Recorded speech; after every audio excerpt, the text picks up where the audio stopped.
This call is now being recorded. Muy bien, la grabación ya empezó. Vamos a dar comienzo con la presentación.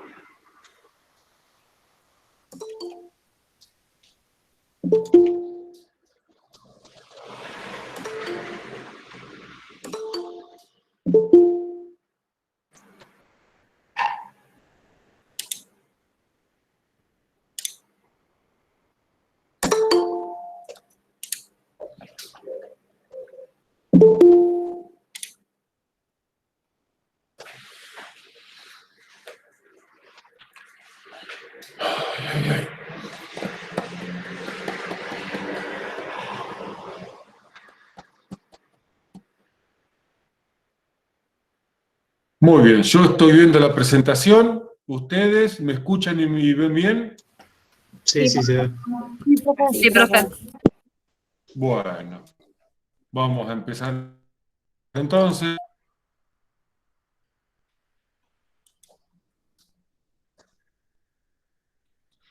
Habíamos quedado el viernes pasado en este tema. Habíamos visto todo plan de evacuación, las etapas para implementar un plan de evacuación, y ahora vamos al plan de emergencia. Vamos a repasar, vamos a empezar con una especie de repaso de lo que era plan de emergencia para no empezar de forma aislada, y vamos a reexplicar nuevamente las partes que componen un plan de emergencia. Por un lado, el plan de emergencia se compone de una parte administrativa del plan, que es cómo se reorganiza la empresa para hacer frente a todas las emergencias, y por lo general, esto no es ley, no es norma, es simplemente una buena práctica, es única para todas las emergencias. Y por otro lado, está la parte operativa del plan,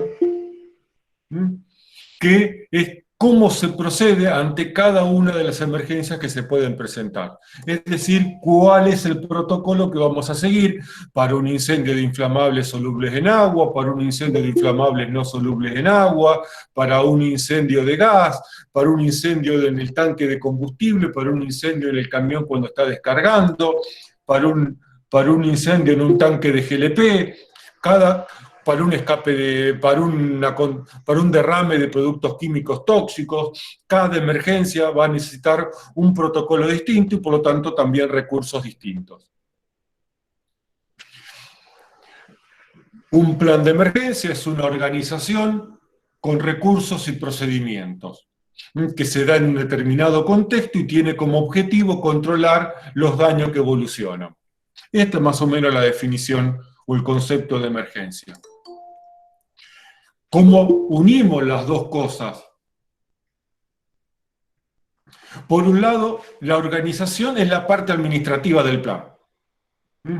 Y por el otro lado, los recursos junto con el procedimiento van a conformar la parte operativa del plan y me va a surgir cada uno de los protocolos que tengo necesidad de desarrollar. ¿Comprendido hasta acá? Sí, profe. Sí. Muy bien. Vamos a empezar entonces a explicar, a desarrollar lo que es la parte administrativa del plan de emergencias. Es decir, vamos a desarrollar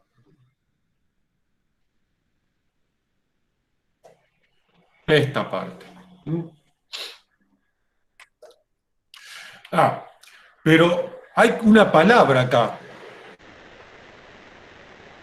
que yo siempre la menciono, y digo, ¿cómo? Me falta acá los signos de interrogación, perdón, en las dos partes. ¿Cómo reorganizo la empresa? Porque la empresa ya está organizada. No es que la empresa nació de la nada, no, la empresa ya está organizada, pero esa organización, esa estructura, con esos recursos y esos procedimientos tiene un objetivo: producir bienes y servicios. Ahora resulta que hay una emergencia, por lo tanto tengo que reorganizar esta estructura para que ésta cumpla otro objetivo. Esta es la estructura organizativa que conocemos, el organigrama como le llamamos habitualmente, bajo el cual funciona la empresa, cuyo objetivo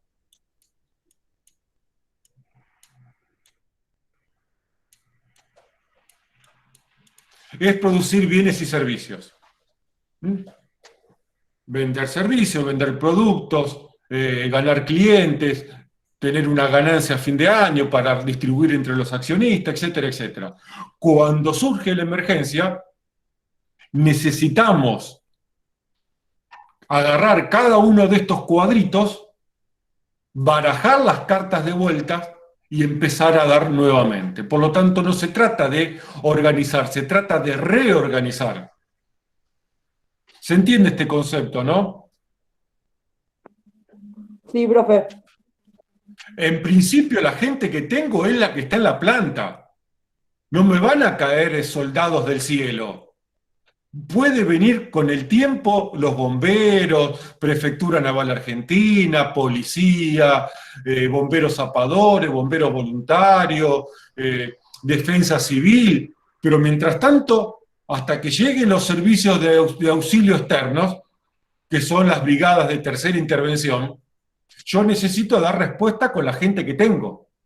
Y la gente que tengo, salvo casos muy especiales, es la gente que está trabajando dentro. Por lo tanto, hay que barajar, cortar todos estos hilitos que unen este organigrama productivo y transformarlo en un organigrama de emergencia. Bien, seguramente el año pasado en la administración esto lo vieron, y si no lo vieron, intentaré explicarlo de la manera que me conviene a mí, desde el punto de vista de la emergencia. ¿Qué cosas componen un organigrama? Cada cuadrito requiere el nombre del cargo y o el nombre de la persona que ocupe el cargo. Por lo general, en empresas chicas se pone también el nombre de la persona, en la estructura más grande se pone el nombre del cargo.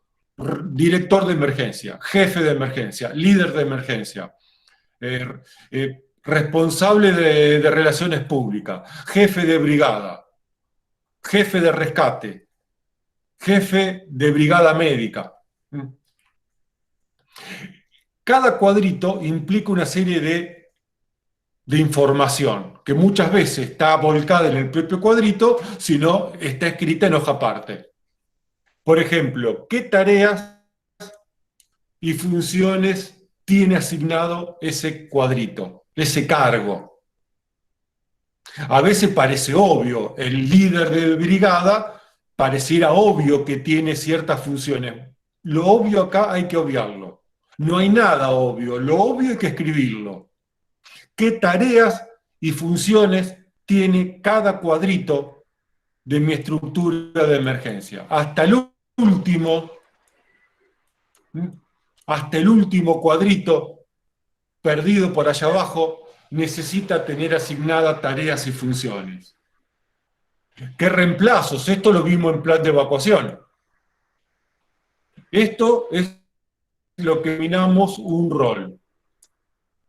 Lo que pasa, a diferencia del plan de evacuación, donde el rol es una tarea, es una persona aislada que desarrolla una tarea con determinados recursos en un determinado momento de la evacuación, acá el rol está metido en un organigrama. Está metido en un organigrama que lo relaciona y lo condiciona a otras cuestiones. ¿Se entiende un poco la diferencia entre el plan de evacuación y el plan de emergencia? Sí, profe. Sí, profe. Pero igualmente, cada rol necesita reemplazos. Yo siempre digo, si el rol es muy crítico, al menos 2 reemplazos. Si el rol lo considero no tan crítico, bueno, con un reemplazo posiblemente estemos bien. ¿Qué otras tareas, deberes y obligaciones que tiene ese cargo? A veces se confunde y puede ser lo mismo tareas y funciones. Algo que hablamos en evacuación. ¿Qué responsabilidad tiene ese cargo? El jefe de brigada tiene la responsabilidad de la vida y la salud de su brigadista. ¡Pum! Por lo tanto, va a ser responsable de cada decisión que tome sobre su personal a cargo, sobre su brigadista. Por lo tanto, no puedo hacer cualquier locura con la gente. Por ejemplo, ¿qué autoridad?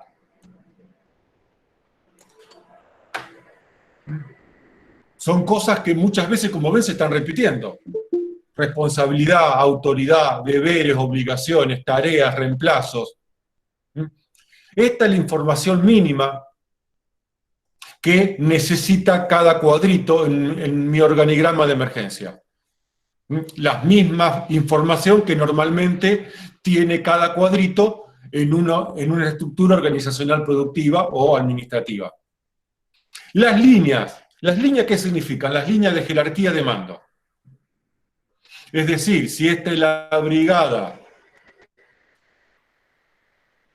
de emergencia, este brigadista va a reportarle a esta persona, no le va a reportar al que está acá al lado. Estamos ante una emergencia, no me voy a poner a discutir, colmipar lo que hay que hacer. Y tampoco voy a seguir órdenes del que está acá al lado, ni órdenes del que está acá. Esto implica estas líneas de jerarquía. Si yo soy esta persona, mis órdenes vienen directamente del que está arriba, ni del que está al lado, ni del que está en diagonal o en la otra diagonal. Y mi reporte de información está acá. Esto es la línea de jerarquía. Parece muy tonto, pero si este es el jefe de brigada, y es el que está dirigiendo el control de la emergencia, y este es el responsable de relaciones públicas, cuya función posiblemente sea comunicarse con los medios noticieros, diarios, radios, con la gente que está afuera, que va a tratar con los medios, esta persona necesita información. Ahora, ¿a dónde busca la información? ¿A quién le pide información esta persona que es el responsable de las relaciones públicas?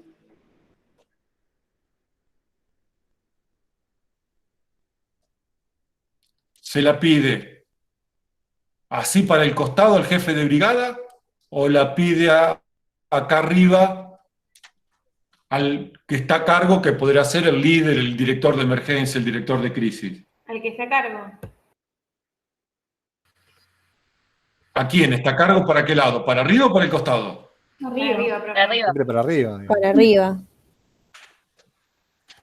Yo como jefe de brigada le voy a reportar información al que está arriba mío. Y el que está arriba mío le va a bajar la información políticamente trabajada, legalmente trabajada, a la persona encargada de pasarle esta información a los medios, hacer, como se denomina, un comunicado de prensa. Esto es respetar las jerarquías. Porque yo puedo tener mucha información como jefe de brigada, pero no tengo la mirada legal, la mirada de las relaciones públicas en mi cabeza, menos en el momento de la emergencia, y por lo tanto eso lo tiene que manejar otra persona. Esa pavada implica la jerarquía. Además, las líneas de comunicación, obviamente. ¿Se entendió más o menos el organigrama? Sí, profe. Sí, profe. Ahora bien, seguramente en la mayoría de muchos de ustedes estarán pensando cómo armo un organigrama de emergencia. ¿Cómo hago para cortar con esto y transformarlo en esto? Y pareciera en principio una tarea que es para un súper especialista. Y en realidad es extremadamente sencillo. ¿Cómo diseño un organigrama? Así de sencillo. Al organigrama yo lo dividí en dos grandes partes. Alguien lo puede hacer de otra manera. Yo en su momento lo pensé así para poder explicarlo y para poder armarlo en mi cabeza. Por un lado están los que controlan la emergencia, brigada de emergencia médica, brigada de contaminación ambiental, brigada de rescate, cómo está organizada las brigadas de la empresa. Brigada de primera intervención, que es el primer trabajador que encuentra el problema. Brigada de segunda intervención, que es la brigada privada de la empresa. Brigada de tercera intervención, que son los servicios públicos o privados externos. Pero esto es, por un lado, los que van a ponerle el lomo a la emergencia. No importa el cargo jerárquico que tenga en el organigrama anterior. Son personas que, de acuerdo a su preparación física, a su condición física y a sus ganas de participar, se prestan o no, o los obligamos muchas veces, por la función que cumplen dentro de la empresa, a ser parte de la brigada. Y por el otro lado, tengo todo lo que es política, apoyo y logística.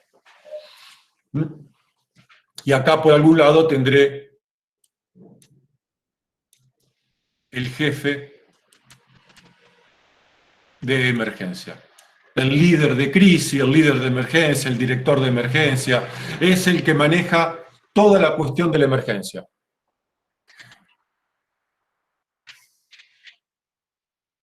¿Hasta acá se entendió el tema? Sí, profe. Sí.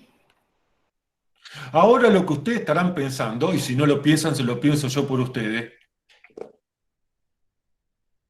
¿qué hago con este? ¿Qué hago con todos los gerentes? Depende cómo sea la estructura. ¿Qué hago con todos los jefes? El jefe de calidad, el jefe de higiene y seguridad, el jefe de compra, el jefe de logística. ¿Qué hago con todos esos jefes? Alguien me tiene la radio prendida. Anaí. Ahí está, gracias. Bien, una tendencia es colocar a la jerarquía productiva, gerentes, subgerentes, jefes, en posiciones de jerarquía dentro del organigrama de emergencia. Y eso es un tremendo y un gran error. Pensar que porque yo soy el jefe de seguridad y higiene en el trabajo, puedo tener alguna capacidad o preparación para ser el jefe de brigada. Y a lo mejor no puedo tirar agua ni con la manguera de jardín, y menos tener idea de cómo tirar agua, o cómo rescatar personas. Porque soy el director general de la empresa, no quiere decir que esté preparado para ser jefe de emergencia o líder de emergencia o liderar la emergencia. Porque obviamente en principio necesito tener cierto conocimiento. He conocido historias, no es que he conocido, sé de historias, especialmente la del Exxon Valdez, del derrame petrolero de la época de los 80, en Alaska, donde el presidente de la compañía Exxon se mandó una macana tras otra, se mandaba, ¿no? Eso por dejar en la jerarquía productiva las decisiones que tienen que ver con cuestiones de emergencia que requieren conocimientos y preparaciones particulares. Ahora bien, ¿qué hago con todos estos? ¿Los pongo a tomar mate? No. ¿Los mando a mirar películas? ¿Los mando a la casa? No. Porque sigue siendo el director, sigue siendo el jefe de compra, sigue siendo el gerente de logística. Y tienen un montón de conocimientos que a la hora de dar soporte a la emergencia son más que fundamentales, sino para no ponerle fundamentales. Porque no solo es importante la gente que le pone el lomo a la emergencia y rescata gente, apaga el incendio, prepara los equipos, tira espuma, maneja. Hay que dar apoyo de política, apoyo logístico, compras, recursos, atención. Entonces aparecen distintas funciones, relaciones públicas y prensa. Si el problema que tenemos es grande, va a aparecer los medios de comunicación, televisión, radio, periodistas, distintos medios de prensa, cámaras, van a aparecer los políticos de turno, ni hablar si hay campaña, si estamos en plena campaña por elecciones, olvídense, le cae al plantel político que está en campaña, en la puerta de la empresa para hacer ahí sus actos sobre el problema que está viendo y que ellos lo van a solucionar. Y hay que atender, van a caer familiares, van a caer vecinos, van a caer curiosos. A todo eso tengo que darle y atenderlos. Por lo tanto, necesito a alguien preparado en relaciones públicas y prensa. Por lo general, esta tarea se le asignamos a lo que se denomina normalmente como recursos humanos. Tengo que atender familiares. No puedo no atender familiares. ¿Qué los voy a dejar afuera? No, los tengo que hacer pasar. Y también les tengo que ir explicando lo que está pasando, dónde está su hermano, dónde está su hijo, dónde está su padre, su esposa, su esposo, que está bien, que ya se fue a la casa, que se tranquilice. Y si tengo que dar una mala noticia, tendré que tener a alguien preparado para poder contener a esa persona desde el punto de vista psicológico y desde el punto de vista médico. Porque a lo mejor se desmaya, le agarra una taquicardia, le agarra no sé, cualquier cosa le puede pasar a la persona que le estás avisando que su hijo falleció o no lo encontramos todavía. Alguien tiene que encargarse de esa parte fiera, no atender a los familiares, sino esas malas noticias que hay que dar. Hay que atender a la comunidad. Si yo estoy en un predio laboral, en un predio industrial, que está en una zona urbana o una zona semiurbana, o en un parque industrial, tengo que atender a la comunidad, tengo que atender a mis vecinos y comunicarle lo que está pasando y prepararlos para una evacuación. Tengo que preparar la escuela, la salita de primeros auxilios, qué sé yo, las casas, el edificio del vecino, el club. Y alguien tendrá que encargarse, porque, a ver, hasta la clase pasada vimos evacuación, la vimos pensando en la gente que está dentro.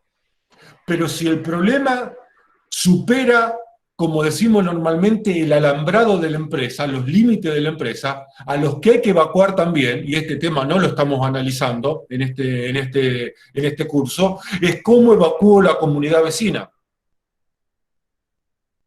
Bueno, ahí también hay que ponerse a estudiar, no está previsto en este temario, pero sí vienen libros y hay muy buena bibliografía de cómo hacer para evacuar a la comunidad, hacia dónde.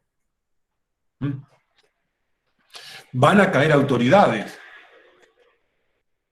Y sí, posiblemente caigan autoridades municipales, autoridades provinciales. Si estás en zona portuaria, te va a caer alguien de Prefectura Naval Argentina. Así que tengo que atender a esas autoridades, no las puedo dejar afuera. Y algunos me van a venir a pedir explicaciones. Así que alguien tendrá que encargarse. Por lo general, este tipo de cuestiones se las damos a relaciones públicas y concentramos todo ahí, pero bueno, hay que armar este tipo de áreas. Hablamos de las brigadas de primera intervención, que somos todos los trabajadores que tenemos que estar preparados para hacer frente a los pequeños problemas con que nos vamos a encontrar, las brigadas de segunda intervención, que son las brigadas privadas, y las brigadas de tercera intervención.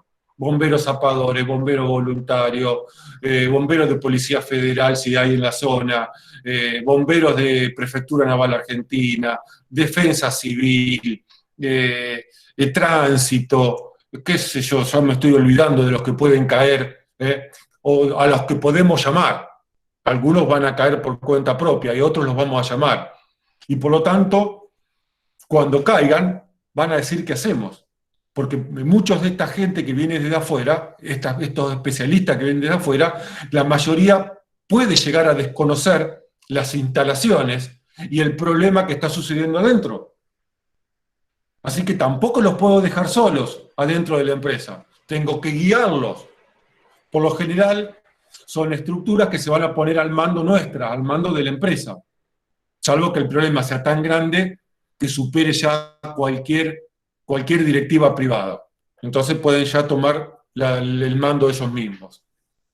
Pero por lo general necesito tener a alguien que se encargue de atenderlos y enlazar con nuestras propias brigadas. ¿Qué voy a hacer con el de compra y el de logística? Lo que saben hacer, que compren y entregan cosas. Así de simple. Yo no quiero al jefe de logística con una manguera. Yo no quiero al jefe de compras con una manguera tirando agua o tirando espuma, porque no me sirve. ¿Dónde me va a servir el jefe de compras y el jefe de logística? Haciendo lo que saben hacer, comprar los recursos que por lo general muchas veces me van a faltar en grandes emergencias, y no solo comprarlos, sino traerlos. Imagínense, hay empresas que en esta pandemia que estamos cursando y en este pase a fase 1 que volvimos a tener, hay empresas que siguen trabajando. Imagínense que en este momento hay una empresa que está en emergencia, que necesite espumígeno, que necesite más mangueras, que necesite una pala volcadora, que necesite una grúa. Primero, el de compras tiene que lograr contactarse con el dueño de esos equipos y que me diga, sí, te los voy a mandar. Sin una orden de compra, además, ¿eh? O sea, te voy a mandar equipos por 100.000 pesos, por 1.000.000 de pesos, para tirar un número grande, y no voy a tener una orden de compras. Y supongamos que logro que esa persona, ese dueño de esos equipos, de esa espuma, me logre liberar la carga. Bien, ¿cómo la traigo? ¿Dónde consigo viernes a las 9:30 de la noche, 21:40 de la noche, dónde consigo un camión con gente que cargue y descargue lo que yo necesito? Porque a lo mejor hay que traerlo del Gran Buenos Aires, a lo mejor hay que traerlo de Córdoba, a lo mejor hay que ir a Santa Fe, a San Lorenzo, a Villa Constitución. No son lugares lejos, pero tengo que traerlo. Así que el de logística, bienvenido, ¿eh? A trabajar el de logística. Compras especiales. Necesito comprar 5.000 litros de espumígeno. Primero, ¿dónde lo consigo? Eso es un trabajo de compras. Y tercero, y segundo o tercero, ya perdí la cuenta. ¿Ustedes saben lo que sale el espumígeno? No. El litro de espumígeno. No, pero no debe ser nada barato. Bueno, multiplicaste no es nada barato por 5.000. 5.000. Sí, porque te dije 5.000 litros que necesito. Yo dije, necesito para apagar este tanque de nafta 5.000 litros de espumígeno, 5 maxibidones. Esos cuadrados grandotes de 1.000 litros, 5 de esos necesito. Yo calculo que el espumígeno puede estar en $10 el litro. Hace mucho que no compro. Pero supongamos que está a $10 el litro. 10 por 5.000. 50.000. 50.000. $50.000. Y encima me lo van a dar sin una orden de compra. Yo que soy un pelagato, que compro botines, casco y ladrillos para la fábrica, me van a liberar 5.000 litros de espumígeno porque se los pido por teléfono un viernes a la noche. ¿Quién puede hacer eso en la empresa? ¿Quién puede dar esa palabra que mandámelo que te voy a pagar? El tesorero. Sí. ¿Quién más? El de compra. El jefe. El gerente. El dueño. El dueño, el gerente. Y yo lo necesito para eso. ¿Quién va a atender a los políticos que caigan? Ya hablando del gerente, del dueño. ¿Qué lo voy a atender yo? Olvídese. Para eso está el dueño, el gerente general, que tendrá que hacer lo que sabe hacer, política, que cómo acomoda todo, cómo dice lo que está pasando. A veces hay que comprar 4 cascos y a veces hay que comprar 5.000 litros de espumígeno. O a veces hay que pedir que venga una grúa, que no salen baratas para que venga una grúa, la hora de grúa y el transporte de la grúa. Asesoría legal. Siempre cuando hay despelote necesitas un abogado para saber qué decir, qué no decir, porque donde hablas de más y hablas de menos, metés la pata. La asesoría legal. Especialmente cuando vos comunicás a los medios, cuando atendés a la autoridad que te viene a inspeccionar a ver qué estás haciendo. Siempre un abogado te ayuda a no decir más de lo que tenés que decir. Comunicación. Necesitamos tener comunicación. Celular, teléfono, radio, lo que sea. El área de comunicación es muy importante para poder estar comunicados, obviamente, parece una pavada. Vigilancia. ¿Y qué papel puede cumplir la vigilancia? Importantísimo en estos casos. La vigilancia va a cumplir el papel que le toca hacer, vigilar las instalaciones desde el punto de vista patrimonial, controlar quién sale, controlar quién entra, guiar a, si viene algún camión de bomberos, supongamos de bomberos zapadores, guiarlos hasta la zona del conflicto.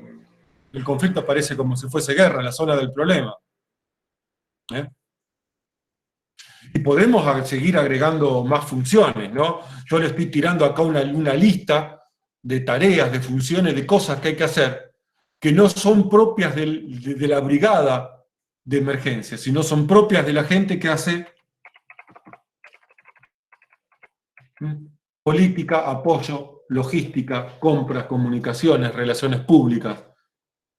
Mientras alguien le pone el lomo a la emergencia, alguien abastece a esa gente y alguien atiende el entorno que rodea a esa empresa y ese problema. Entonces, cuando yo lo veo de esta manera, van a ver que resulta más o menos fácil armar un organigrama de emergencia. ¿Dudas? No, profe. No, profe. No, profe. Muy bien. La primera tarea, cuando queremos planificar y empezar a pensar en el plan de emergencia, es una. ¿Por qué aparece esto acá? Aparece por esto. Tú repito. Ya armamos esto. Esto ya está listo. Y es lo primero que tengo que hacer. Cuando voy a abordar el trabajo de hacer mis planes de emergencia, lo primero que tengo que abordar es la parte administrativa del plan, que es la organización. Es como pensar, armar un equipo de fútbol, si no tenés director técnico, no tenés preparador físico, no tenés utilero, no tenés el administrativo que hace toda la papeleta. No, primero la parte organizativa, primero la parte administrativa. Y después empiezo a pensar los distintos protocolos que necesito desarrollar.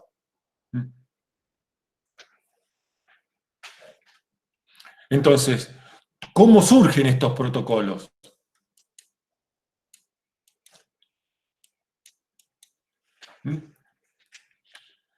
Entonces necesitamos detectar las posibles emergencias que puedan ocurrir. Porque para cada emergencia que pueda ocurrir, voy a necesitar escribir un protocolo de cómo contener, controlar y mitigar esa emergencia. Por lo tanto, el segundo paso, yo lo puse primero, ahora me estoy dando cuenta que es el segundo, porque el primero es organizarnos, y el segundo paso es saber qué emergencia me puede llegar a ocurrir.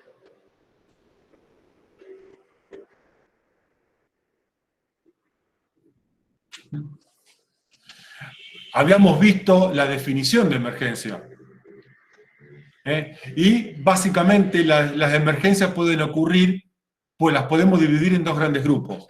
Aquellas situaciones que suceden un instante posterior a un accidente, donde hay un daño real que evoluciona, y aquellas que son un incidente en evolución, donde tengo un daño potencial. Pero en definitiva, ambas son emergencias. Una que ya se produjo y la otra que, si no la controlo, va a terminar en una emergencia real. ¿Mm? Haya o no daño real, si el daño es una posibilidad, entonces estamos bajo la presencia de peligros. Uy, esto nos fuimos a la higiene y seguridad del trabajo 1. ¿Quién tiene capacidad de producir daño? Nuestros amigos,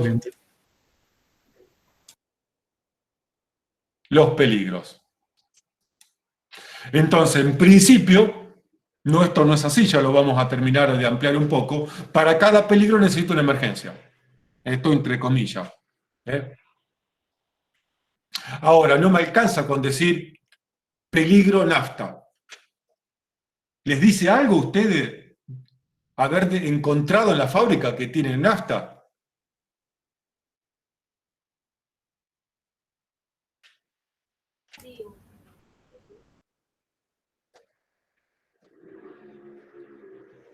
¿Qué les dice que tienen nafta? ¿Qué les dice en relación a las emergencias? ¿Les dice, le da alguna información? ¿Ese es lo que yo le acabo de poner en pantalla? No. No. No, No, dice que hay nafta, pero debería decir dónde está, cómo encontrarla. exactamente. ¿Dónde está la nafta? ¿Es un tanquecito? ¿Es un tanque enorme?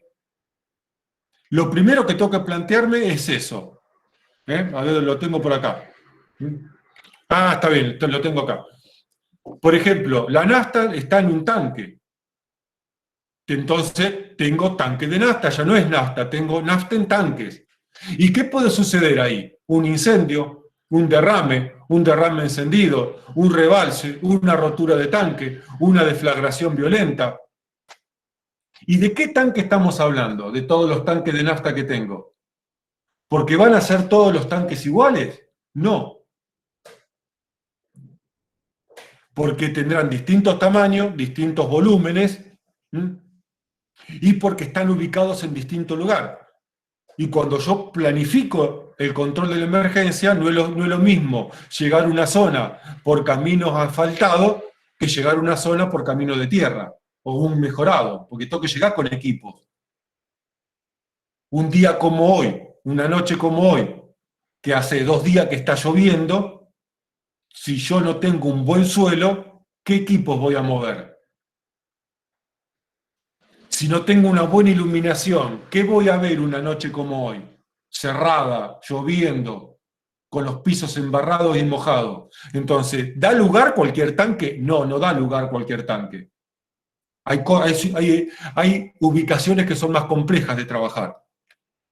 ¿Dónde puedo tener nafta? Si tengo tanque, tengo carga y posiblemente tenga descarga, como una refinería.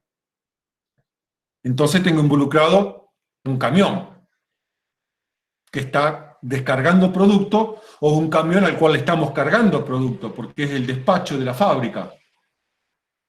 No es lo mismo un tanque a un camión.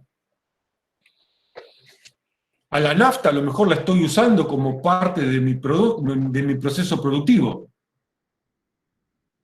Entonces no es lo mismo tener la nafta en un tanque que tenerla circulando por la cañería dentro de la fábrica o en una torre de destilación. Al producto lo transporto en la ruta o lo transporto dentro de la empresa. Si lo transporto en la ruta, vamos a otro paquete legal, que es el transporte de sustancias peligrosas, que no entra dentro de este rubro, dentro de esta materia al menos, ¿no? Pero también requiere un plan de emergencias. Todo camión que transporte sustancias peligrosas por ruta tiene que tener un plan de emergencias. Si un camión vuelca en la zona cercana a Baigorria, donde tenemos un hospital, o hay escuelas, o hay residentes civiles, necesito saber qué hacer, porque son 20 toneladas de combustible que se van a volcar aproximadamente. Si es que se rompe todo. Combustible o gas, o una sustancia tóxica, lo que sea. Entonces, así analizo mi problema. Está bien, detecté que tengo nafta. Ahora empiezo con lo finito. ¿Dónde la tengo? ¿Qué puede pasar? Etcétera.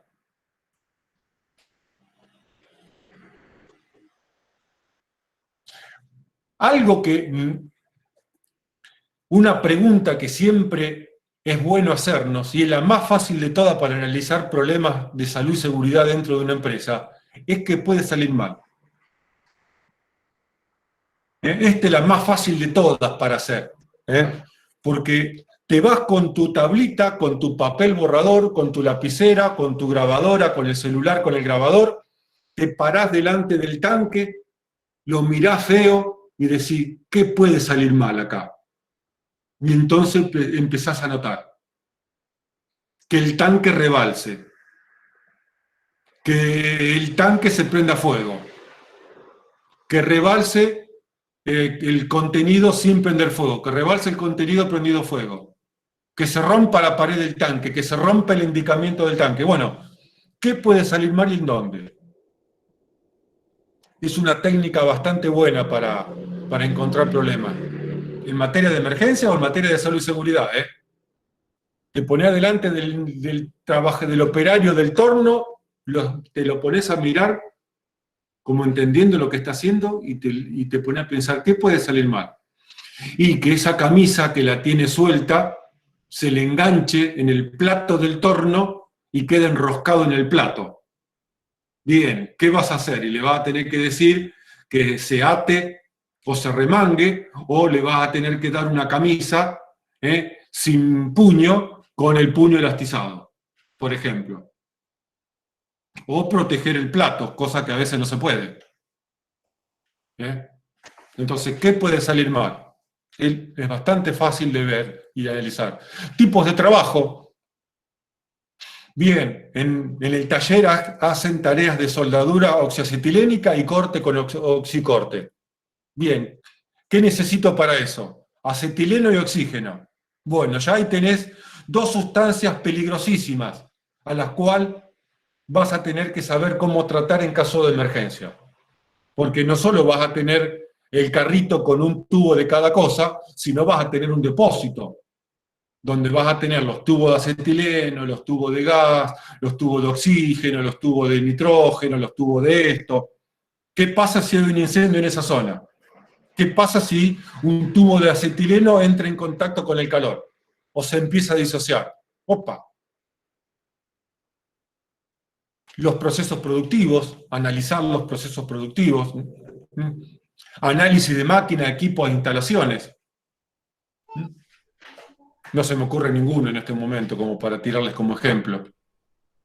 Listado de materias primas, listado de materiales auxiliares de proceso, que a veces son tan los más importantes. De cada producto químico que hay en la empresa tengo que analizar, aún hasta el más chiquito que puede ser tóxico.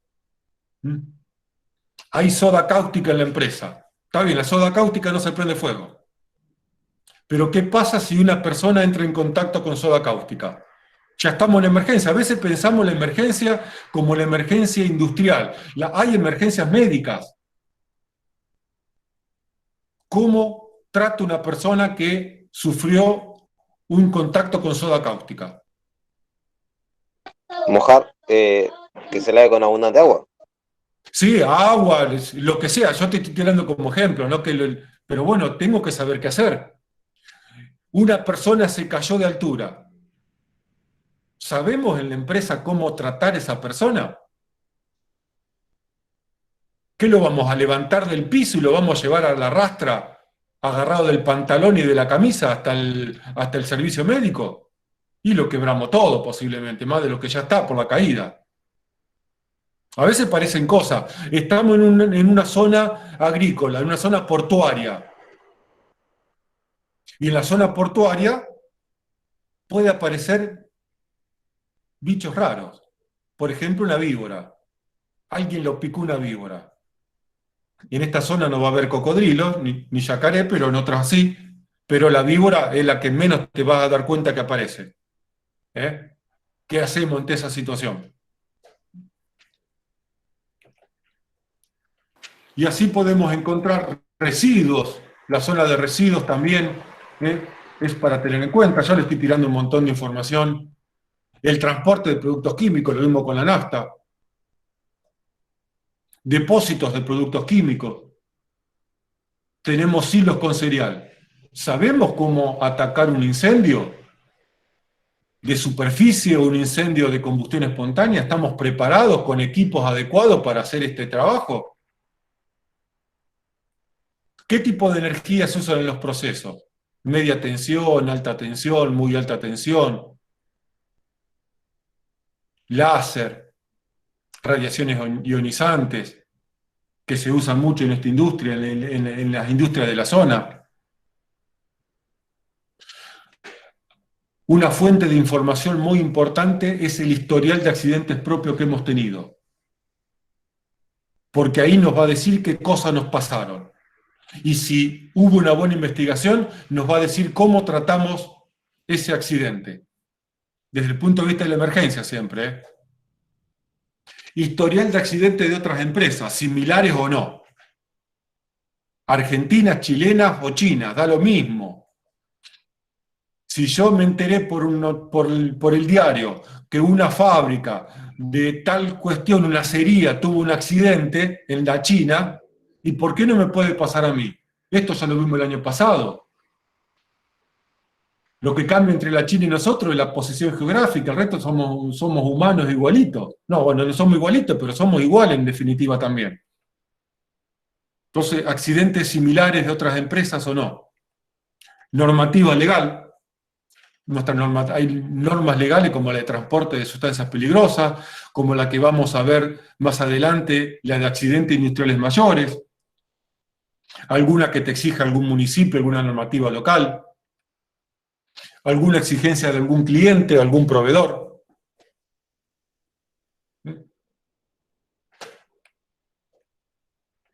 Y acá tenemos listados de una clasificación. A veces pensamos en las emergencias técnicas, un accidente de trabajo, una persona que quedó atrapada en una zanja, una electrocución, una intoxicación alimentaria, accidente de transporte, pero también están las sociales, que no nos encargamos nosotros porque somos seguridad y higiene en el trabajo, pero también hay que tener en cuenta que en una época estábamos más proclives a los desórdenes civiles, cuando había problemas, pasábamos por problemas económicos, pero pueden volver. Acá en la Argentina tenemos muy poco historial de atentados, al menos los últimos 40 años, salvo la AMIA y la embajada. Otros países sí pueden tener. Tenemos un importante, esto sí es muy importante, amenaza de bomba, no porque sean graves, sino porque se dan mucho en establecimientos educativos. Fíjense que ahora no hay clases presenciales, casi no hay amenaza de bomba. Pero bueno, la tengo que tomar como tal. Y tengo que saber cómo responder a esa amenaza de bomba, desde la atención telefónica hasta quién llamar y qué hacer con los alumnos y con los profesores. En un Y shopping, obviamente, ¿cómo? o en un shopping, digo, también se puede dar. Sí, que no me enteré que haya pasado, no me acuerdo, al menos que haya pasado en un shopping, en un cine, en un estadio de deporte, en un estadio de fútbol o en cualquier deporte. Por lo general están más centradas al establecimiento educativo. Pero igual lo tengo que tener como hipótesis de emergencia. ¿Qué pasa si me amenazan con una bomba? Y después tenemos aquellos que son los naturales. Terremoto acá no tenemos, erupciones volcánicas tampoco, deslizamientos de tierras tampoco, pero sí podemos tener inundaciones, tormentas eléctricas, así que vientos huracanados o vientos muy fuertes. Y estamos trabajando con grúas, con personal en altura, tenemos torres, tenemos escaleras marineras, entonces también actúa un poco la prevención ante cada situación potencial de estas. Esto lo vamos a pasar.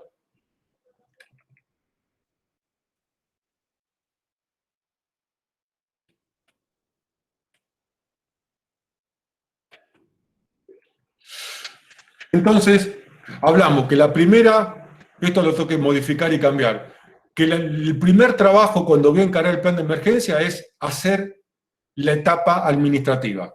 Porque la etapa administrativa me va a permitir estar preparado para aquellas emergencias que nunca se me ocurrió que me iban a ocurrir. Es como que yo tengo que estar preparado para responder ante las emergencias de las cuales estoy pensando que me van a pasar y aquellas de las cuales jamás pensé que me van a pasar. Me cayó un rival para jugar el partido el fin de semana que no tengo la menor idea cómo juega y jamás pensé que iba a jugar contra ellos. Bueno, esa es la emergencia. Entonces necesito tener un equipo preparado para responder, con la mayor cantidad de conocimientos posible.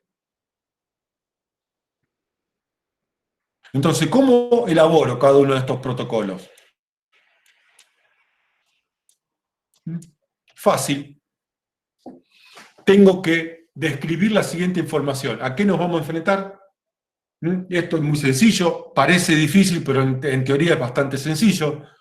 Digo, bueno, tengo una emergencia. Mi emergencia número 1 es un incendio en el tanque de combustible, en el tanque de nafta.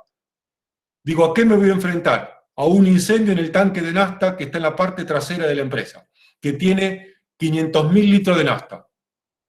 Bien, entonces tengo la magnitud y el tipo esperado de daño. Un incendio, humo, calor, etc. Entonces, me paro ahí. Este es un trabajo que por lo general debería hacer la brigada de emergencia de segunda intervención. Me paro delante o nos paramos delante del tanque y decimos, ¿qué es lo peor que nos puede pasar cuando se prenda fuego el tanque? Bien, siempre lo peor hay que pensarlo, porque me tengo que preparar para la peor situación. Aunque después esa peor situación jamás se dé, o en muchos casos se termina dando y muchas veces peor de lo que pensamos. A veces no logramos pensar el cisne negro, por lo general no lo pensamos nunca, pero a veces el cisne negro nos aparece y nos supera y nos avasalla totalmente el cisne negro. Una vez que tengo la información y que estoy mirando el tanque y nos estamos mirando entre los brigadistas, decimos, ¿y si se prende fuego este tanque? ¿Cómo lo apagamos? Así de sencillo, ¿eh? ¿Con qué lo apagamos? Y necesitamos el nafta, y vamos a necesitar espuma. Es un combustible inflamable peligroso, no miscible en agua. Bien, necesitamos espuma. Bien, ¿y cuánta espuma? Habrá que ponerse a hacer cuentas. ¿Y con cuántos equipos de espuma lo vamos a atacar? Y con 3 líneas. ¿Y dónde están los equipos? ¿Qué tamaños de equipo? ¿A dónde ubico esos equipos? ¿De dónde saco el agua para generar la espuma? ¿Cómo llego con todos los recursos a la zona del tanque? Porque está todo muy lindo, lo tengo todo preparado en el cuartel de bomberos de la fábrica.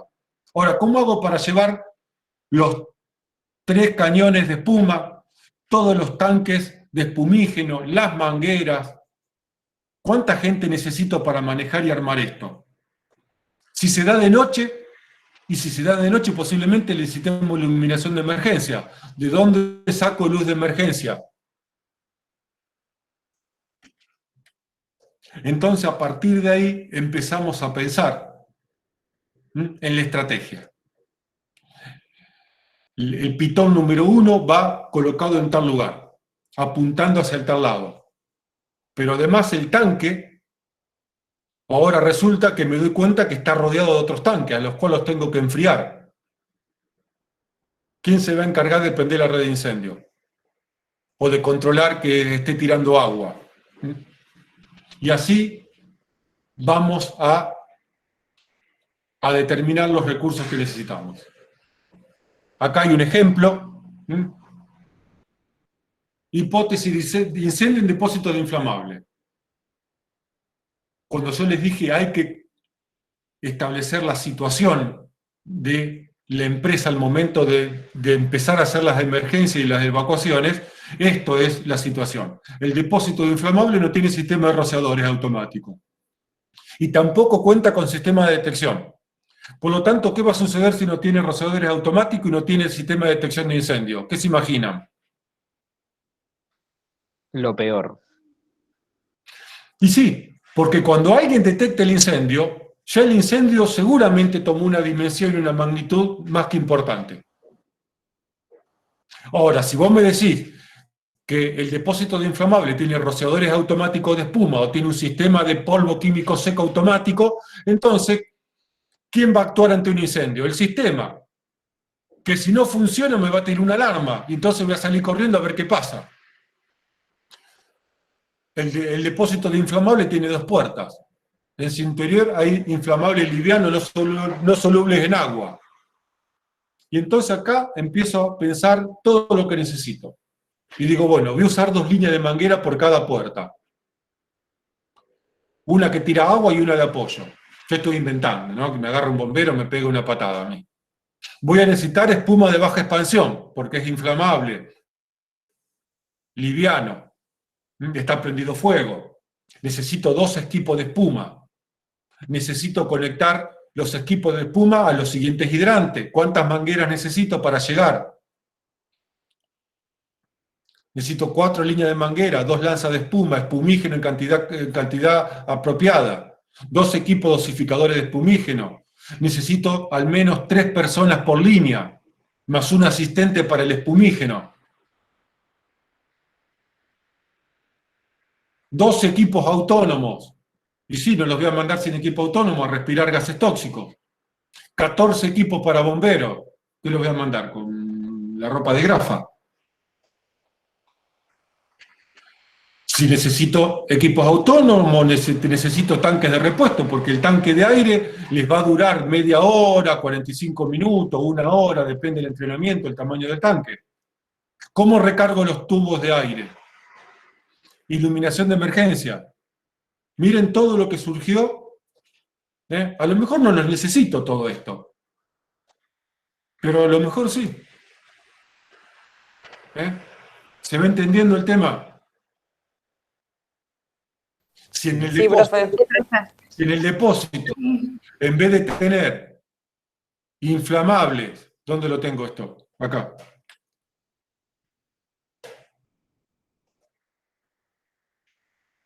Si en vez de tener nafta tengo alcohol, y yo tengo un espumígeno que no es para alcohol, no me sirve. Mirá la diferencia que hace entre saber lo que tengo y lo que no tengo.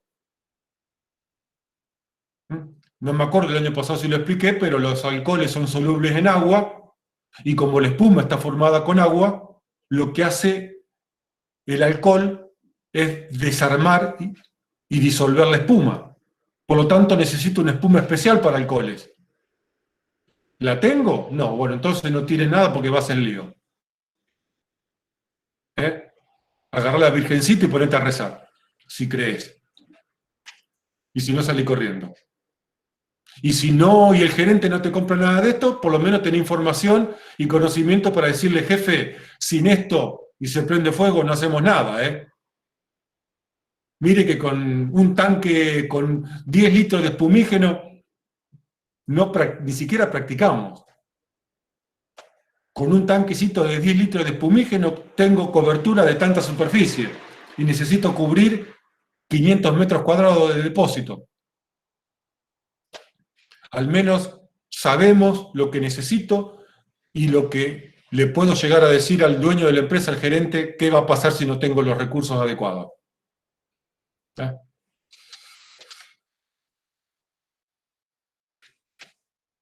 Plan de ayuda mutua. Dentro de mis sistemas de brigada de tercera intervención, una muy importante es los sistemas de ayuda mutua. ¿Alguien los conoce? ¿Lo que son? Sí, profe, cuando trabajás en colaboración con otra empresa aledaña. Bien, muy bien.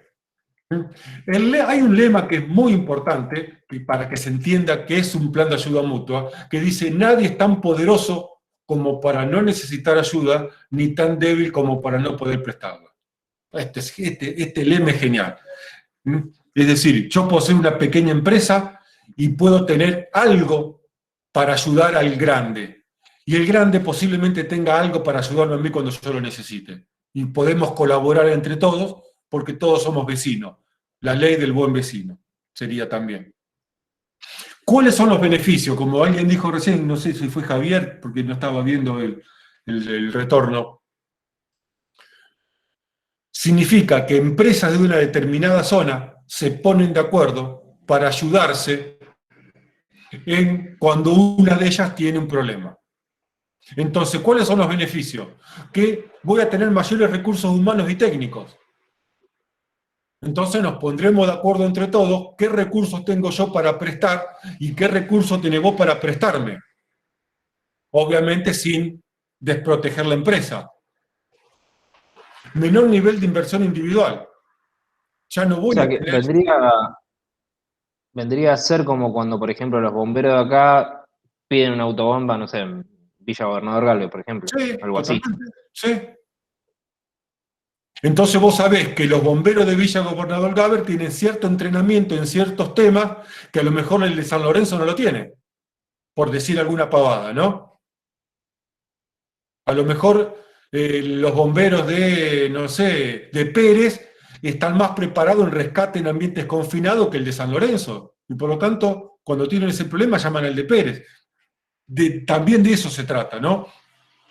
A ver, si yo necesito 5.000 litros de espumígeno, a lo mejor si pertenezco a un plan de ayuda mutua, voy a tener 1.000, porque el resto de los 4.000 lo van a tener mis vecinos.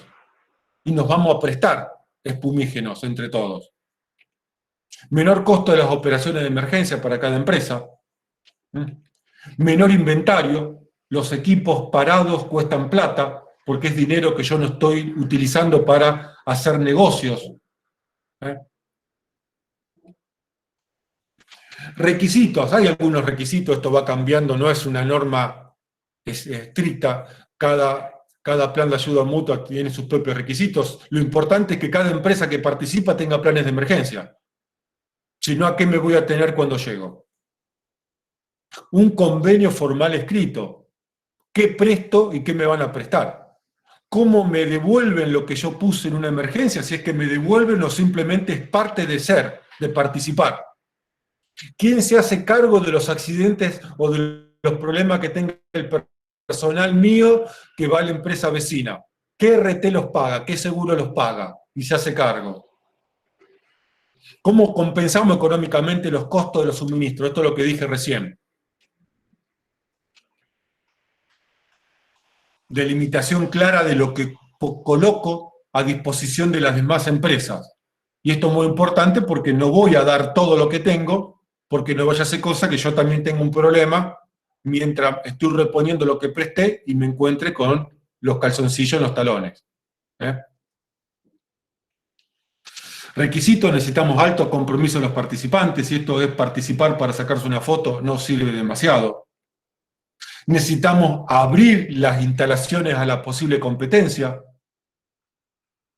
Las demás empresas tienen que venir a practicar a mis instalaciones y conocerlas, porque si no el día que vienen y no saben dónde están parados, no sirve. Asumir el costo de la ayuda, en caso de que sea parte de los requisitos. Estar dispuesto a dejar lo que se está haciendo para ir en la ayuda. Y esto la empresa lo tiene que tener claro. Yo te voy a mandar 20 personas de mi brigada, pero esas 20 personas tengo que estar dispuesta a que dejen hacer su trabajo para ir a ayudarte. Y dejar de hacer mi trabajo implica cierto costo. Al menos en que venga el personal de reemplazo, que estaba de franco, y tengo que asumir las horas extras al triple que me va a costar el franco. ¿Se entendió más o menos el tema de ayuda mutua? Sí, profe. Sí, profe. Sí, profe. Sí, profe. Sí.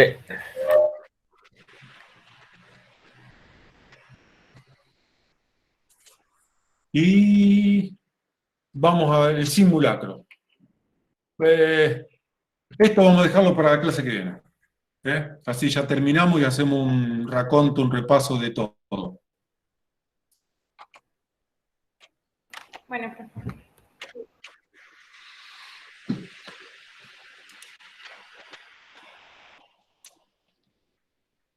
Ya